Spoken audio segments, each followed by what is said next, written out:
enough to effectively restrain an individual during an assault. There was too much length of cord behind her to where her hands could come up in front of her. It would seem like to me that she would have access to the attacker, given that much freedom with the length of rope that was tied between the two wrists. She was found wearing a sweater her fiancé said she would never wear in the summer. The top button was fastened, another inconsistency with a life-and-death struggle. The socks around Carla's neck were from inside the home. The mate to one was found in her fiancé's dresser. The other was under the sofa in the adjacent room. Under the sofa was a puddle of water tinted with blood. The sofa cushions were also wet, and there were blood drops on the floor near the sofa.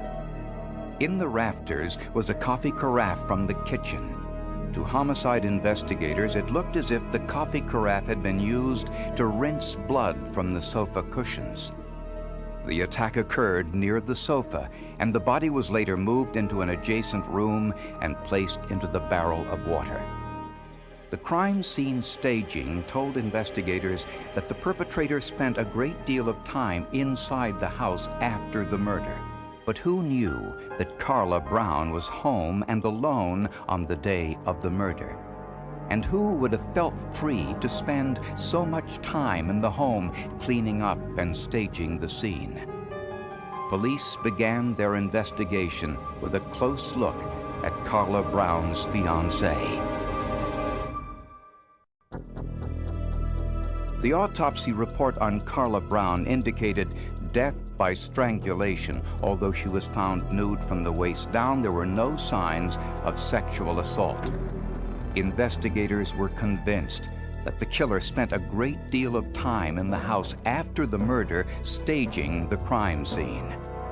I didn't know Mark very well, although they had dated for a number of years, off and on. And there were times in their relationship that it wasn't great, but she seemed to always be crazy about him anyway.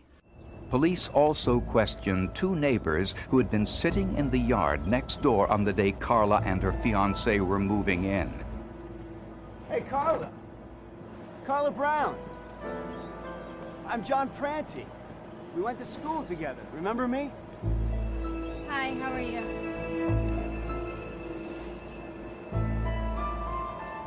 Both men had alibis as to where they were on the day of the murder, and they both willingly took lie detector tests and passed. With no other leads,